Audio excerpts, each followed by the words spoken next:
ನಾವು ಎಲ್ಲ ನಿರೀಕ್ಷೆಗಳನ್ನು ಕೂಡ ಫುಲ್ಫಿಲ್ ಮಾಡೋಕ್ಕಾಗಲ್ಲ. ಆದರೆ ಕೆಲವು ಇಂಪಾರ್ಟೆಂಟು ವಿಚಾರಗಳಿಗೆ ಪರಿಹಾರ ಕೊಡಲಿಕ್ಕೆ ಪ್ರಯತ್ನವನ್ನು ಮಾಡ್ತೀವಿ. ಬಜೆಟ್ನಲ್ಲಿ ಹೇಳಿರ್ತಕ್ಕಂಥವು ಮತ್ತು ಪ್ರಮುಖವಾಗಿ ಇರ್ತಕ್ಕಂಥ ವಿಷಯಗಳ ಬಗ್ಗೆ ನಾವು ನಾಳೆ ಕ್ಯಾಬಿನೆಟ್ನಲ್ಲಿ ಚರ್ಚೆ ಮಾಡಿ ತೀರ್ಮಾನ ಮಾಡ್ತೀವಿ.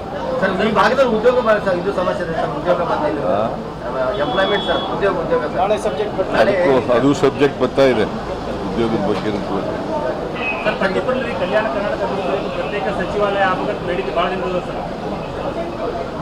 ಅದ್ರ ಬಗ್ಗೆನೂ ಹೇಳಿದ್ದೀನಿ. ಸಚಿವಾಲಯ ಬೇಕು ಅಂತ ಕೇಳ್ತಾ ಇದ್ದಾರೆ ಬಹಳ ದಿನಗಳಿಂದ. ಅದನ್ನು ಕೂಡ ಮಾಡಲಿಕ್ಕೆ ಪ್ರಯತ್ನ.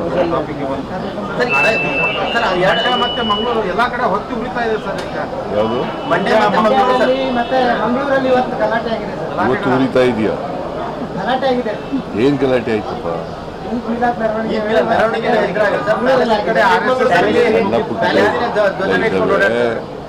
ನಾಗಮಂಗಲ ಶಾಂತವಾಗಿದೆ.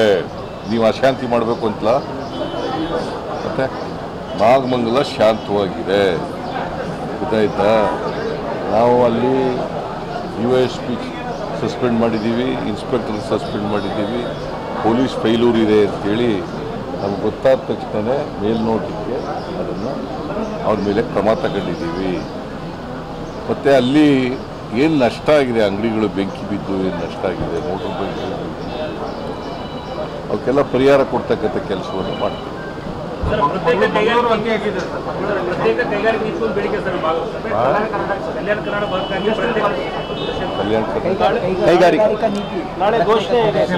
ನಾಳೆ ಮಾಡ್ತೀವಿ. ನಾಳೆ ಯಾವ್ಯಾವುದನ್ನ ಮಾಡ್ಲಿಕ್ಕೆ ಸಾಧ್ಯ ಆಗ್ತದೆ ಅವೆಲ್ಲರೂ ಮಾಡ್ತೀವಿ. ನಾವು ಕಲ್ಯಾಣ ಕರ್ನಾಟಕದ ಪರವಾಗಿರೋರು ಅಲ್ವಾ? 371J ಮಾಡಿದವ್ರು ಯಾರು? ಯಾರ್ರೀ? BJP ಅವರ? JDSನವರ? 371J ಮನಮೋಹನ್ ಸಿಂಗ್ರವರು ಪ್ರಧಾನಮಂತ್ರಿಯಾಗಿದ್ದಾಗ ಸಂವಿಧಾನಕ್ಕೆ ತಿದ್ದುಪಡಿ ತಗೊಬಂದು ಮಾಡಿದದು. ಅದಕ್ಕೆ ಪ್ರಯತ್ನ ಮಾಡಿದವರು ಮಾನ್ಯ ಖರ್ಗೆಯವರು ಮತ್ತು ಧರ್ಮಸಿಂಗ್ ಅವರು, ಗೊತ್ತಾಯ್ತಾ? 2013ರಲ್ಲಿ ನಮ್ಮ ಸರ್ಕಾರ ಇದ್ದಾಗ ಅದಕ್ಕೆ ಒಂದು ಕಮಿಟಿ ಮಾಡಿ ಅದನ್ನು ಜಾರಿ ಕೊಟ್ಟವರು ನಾವು, ಗೊತ್ತಾಯ್ತಾ? BJP ಅವರು ಅಲ್ಲ. BJP ಅವರು ವಾಜಪೇಯಿ ಪ್ರಧಾನಮಂತ್ರಿ ಆಗಿರುವಾಗ ಸಂವಿಧಾನಕ್ಕೆ ತಿದ್ದುಪಡಿ ಮಾಡೋಕ್ಕಾಗಲ್ಲ ಅಂತ ಉತ್ತರ ಕೊಟ್ಟಿದ್ದಾರೆ SM ಕೃಷ್ಣ ಅವ್ರಿಗೆ. ಗೊತ್ತಾ ನಿಮಗೆ ಅದು? ಈ ತಲೆ ಕುಣಿಸ್ತೀಯಲ್ಲಪ್ಪ, ಗೊತ್ತಾ? ಏನಂತ ಬರ್ದಿದ್ರು? ಯಾರು ಬರ್ದಿದ್ರು? ಯಾರ್ರೀ ಬರ್ದಿದ್ದದು? Mister Advani, 99 home minister and deputy chief prime minister. Sir, ಈ ಎಲ್ಲ ಕಾರಣಕ್ಕಾಗಿನೇ ಜನ ನಿಮ್ಮನ್ನು ಜಾಸ್ತಿ ಸಪೋರ್ಟ್ ಮಾಡಿದ್ದಾರೆ ಸರ್ ಕಲ್ಯಾಣ ಕರ್ನಾಟಕದಲ್ಲಿ. ಹಾಗಾಗಿ ನಿರೀಕ್ಷೆನೂ ಜಾಸ್ತಿ ಇಟ್ಕೊಂಡಿದ್ದಾರೆ. ಜನರ ನಿರೀಕ್ಷೆ, ನಾವು ಬಡವರ ಪರವಾಗಿ ಕೆಲಸ ಮಾಡಲಿಕ್ಕೆ ತಯಾರಾಗಿದ್ದೀವಿ, ಗೊತ್ತಾಯ್ತಾ?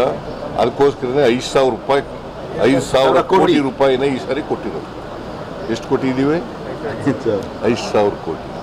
ಹಿಂದೆ ಕೊಟ್ಟಿದ್ರಾ?